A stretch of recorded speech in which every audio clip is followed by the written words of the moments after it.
A very good morning to you all. Today's editorial discussion of the Hindu newspaper. There are 4 articles. Today is 13 June 2020. First article is regarding the Black Lives, that is George David Floyd murder. The second article is regarding Tamil Nadu name changes of districts. The third article is rise on political criteria. The fourth article is live streaming of education, does it work? Before I begin, I am Prashant. I welcome you all to educational stuff. If you're first to my channel, please do subscribe for further updates. This is a cartoon of the day. This replicates or resembles that every party is fighting against COVID-19, but the major party is not taking any action as the cases are rising. First article, which focuses upon the Black Lives and the experiment called America.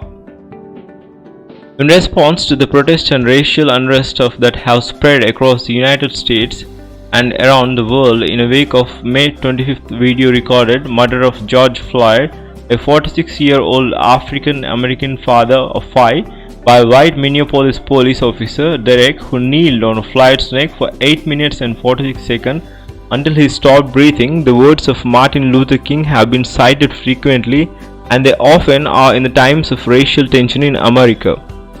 The words to resonate.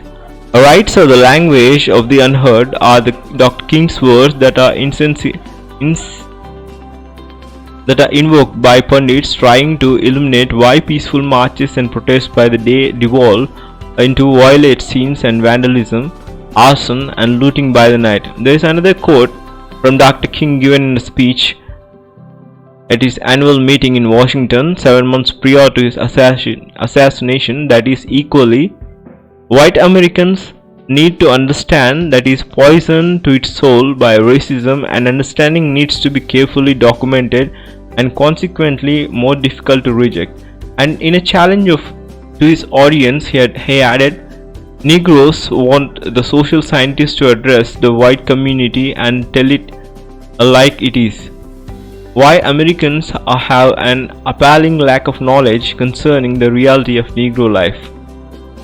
With America just re-emerging from the nationwide 3-month COVID-19 imposed house arrest, with no sports and little on the television to serve as a distraction, the nation was held both captive audience and unwitting witnesses to arguably the most egregious, depraved and inhuman police use of deadly force ever visually recorded in American policing history. The video, carefully documented by 17-year-old Frazier using his cell phone of Floyd's murder, exposed white Americans to the reality of, in essence, that the state-sanctioned racial violence that the blacks and the people of color of United States have decried since its founding. Floyd's death is the third unbound black citizen who was died at the hands of the white police in the 4th month of period. There was a case of 25-year-old Ahmad Arbery of African American who was chased and shot by the former law enforcement officer and his son and another white male as Arbery jogged near the New Bursky, Georgia neighborhood. The other case was Taylor, a 26-year-old African American emerging medical technician living in St. Louis, Missouri, was shot 8 times while lying in her bed undercover narcotics detectives. They were attempting to execute non-knock search warrant on a suspect who was already in police custody and entered a wrong residence. The recent killings are but the latest America's long brutal history of taking the brutalization of the black bodies from slavery through Jim Crow, the civil rights or black power movements, the war of drugs and the present era of mass incarnation. The 349 period, that is 1619 when the first African was brought to American shores to 1968, the years of black in principle gained by the full citizenship rights with the passage of Fair Housing Act, with culminated in the enactment of modern civil rights legislation in what is now the United States, which has defined by crushing racial oppression. Thus it has not only been in the last 56 years within this writer's lifetime the African American have ostensibly been afforded the rights and freedoms that accrue from the free American citizenship. However, what are the movements of then and now? This movement feels conspicuously different from those that followed in the wake of deaths of other unarmed blacks killed by the white police or self-appointed vigilantes invoking spurious claims to self-defense under the increasingly permissive provisions of stand your ground laws. Now found in a majority of American states, it feels different because unlike all other of the protests and riots that have ensued after the deaths of other unarmed blacks in the past, even those in the late 1960s, where all the protesters were primarily black in this time was different, striking a chord globally, and yet the demands, while at their core are the same that they have been for the generations of black folks, they too are different. At their core, the demands of the society to the value a black life as much as the white life or another in every record. There is the simplicity and elegance of the phrase Black Lives Matter, which captures the true essence of the 401-year blood-stained struggle of freedom and racial equality and justice in America. But these protests also differ in that they have not only transcended racial lines, but they also have traversed borders and oceans, as the protests that have spread to Canada, United States, United Kingdom, South Africa, New Zealand, China, Philippines, and many others in solidarity with Black Lives Matter movement. Why have the white Americans reacted differently to this video, and defenseless black persons brutalized and killed by the police, unlike those of 12 years old Tamir Rice and Eric Garner or Hilden Castile and countless others before? Perhaps, as with the social scientist Dr. King challenged in his speech, who would employ the scientific methods in their research, the video provided a sufficient sample size of evidence to convince a skeptical what main term that the hypothesis that is the black subject in the experiment in a democracy called America, or the fact that victims are treatment by the police and criminal justice system on the polar opposite of their experiences in the law enforcement and criminal justice apparatus in the country.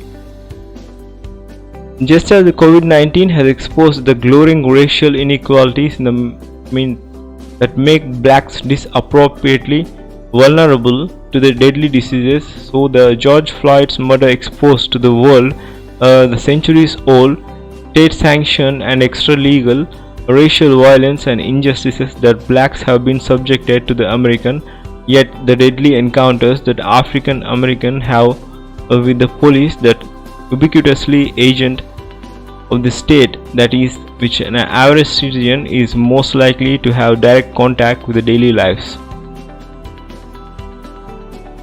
These interactions between the black and the police are emblematic to the deep structural racial inequality that permeate every aspect of American society, and while it affects the black, brown, indigenous and Asian people of various intersectional social identities in America, it is most evident that the marginalized status of a black male society must reject the hypothesis of these adverse outcomes affecting the people of color, which results of their fallings. This is regarding the Black Lives and the experiment called America. The next article is regarding a streamed education is diluted education. There are broadly two kinds of helmets, namely one which protects your head and other which protects your wallet. These two kinds capture the difference between the two artifacts which look the same and go by the same name but cannot be more dissimilar. So what then is different between the two? The most significant is that design intentions. One design keeping safety in mind are made durable, impact observing material that has been thoroughly tested to go. The other, on the other hand, is designated to get by and made of quality compromising and low cost material.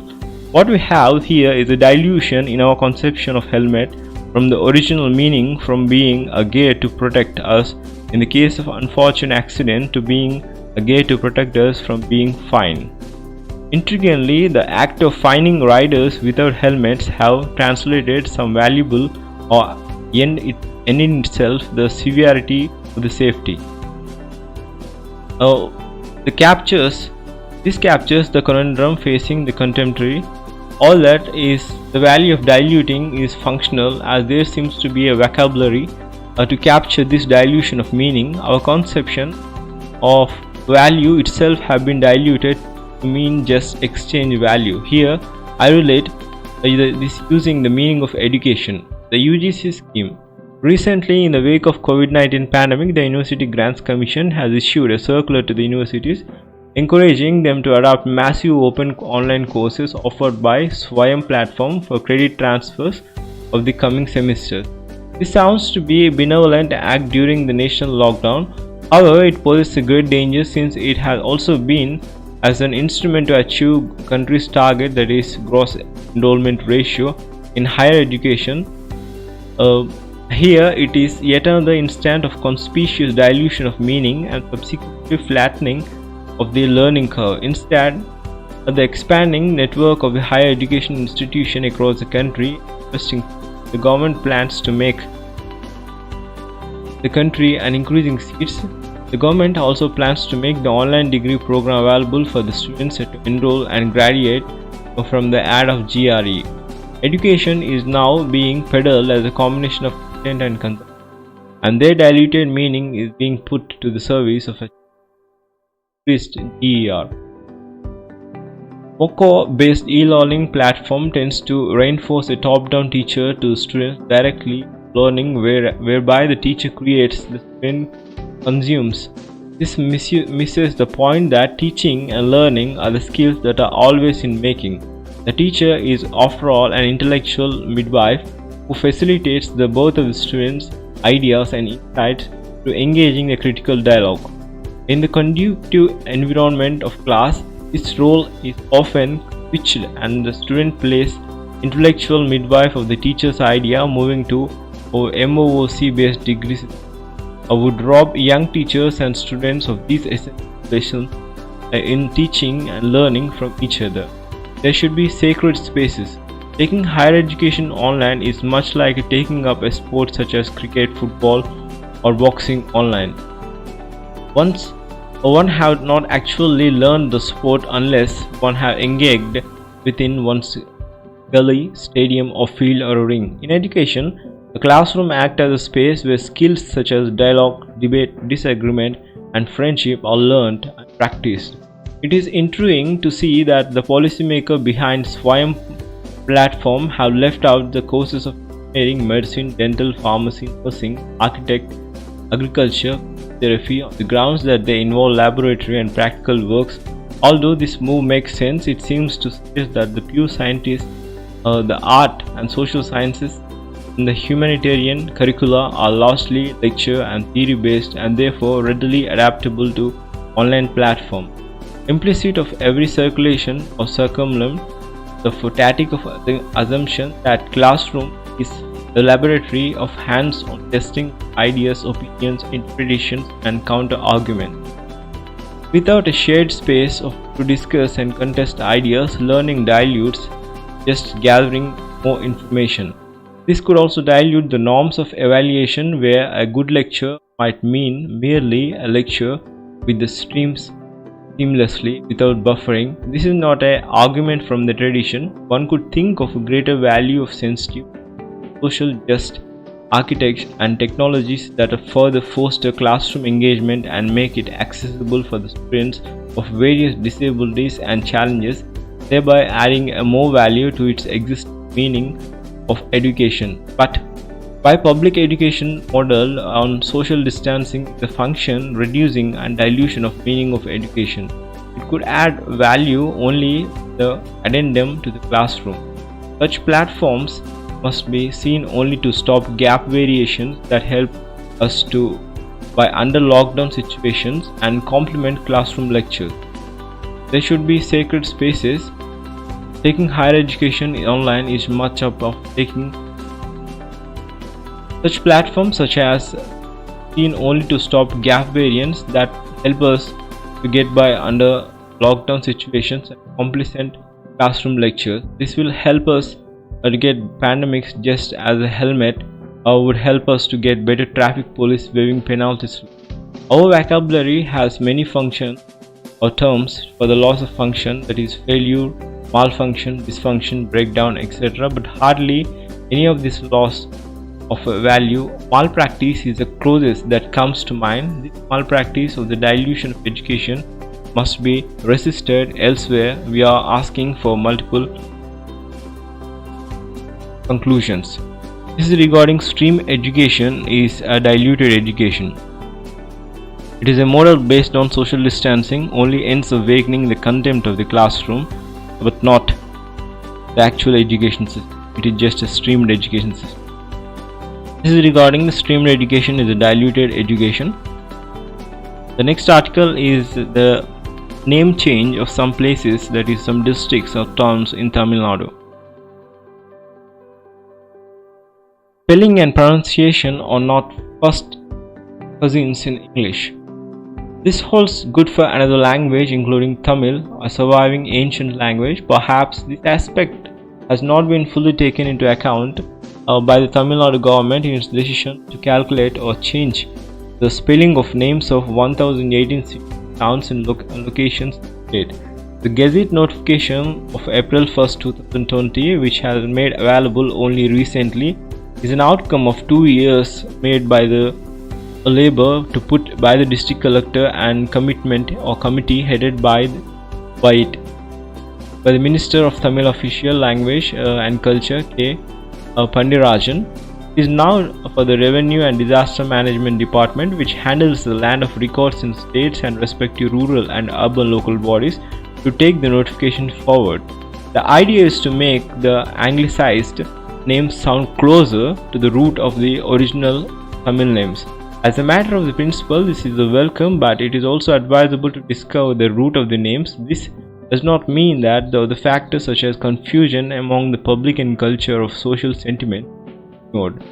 No one would object that Sivaganga, a constituency that has sent former Union Minister P. Chidambaram several times to the Lok Sabha, being called Sivagangai or Tirmalai, a village of Sivagangai Taluk and Tirmalai, but the process of de-Anglication should not be kept taken as illogical.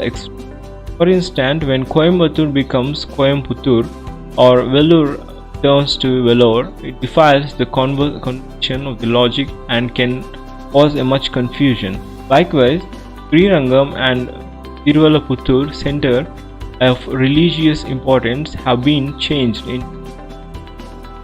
Thiruvarangam or Tiruvalliputtur. Tamil pursuit may argue that Thiru is equivalent term of Sri, but what should not be overlooked it is that because of religious sensibilities that the neighboring Andhra Pradesh had seldom attempted to give Telugu flavor of Tirupati, which is a Tamil name.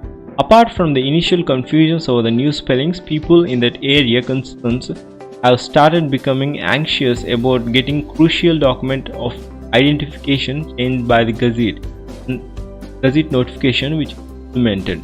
This is regarding the name changes of different places, that is cities and towns of Tamil Nadu.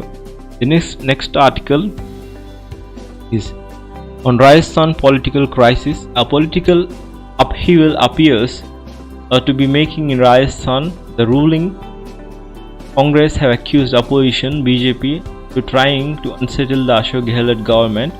The BJP state president had denied the allegations and said that accusation was an outcome of internal tussle in Congress, an attempt by Mr. Gehlot to spurs himself as battle hero. The Congress had 107 MLAs and 200 strong state assembly and the support of at least a dozen MLAs. The BJP has 76.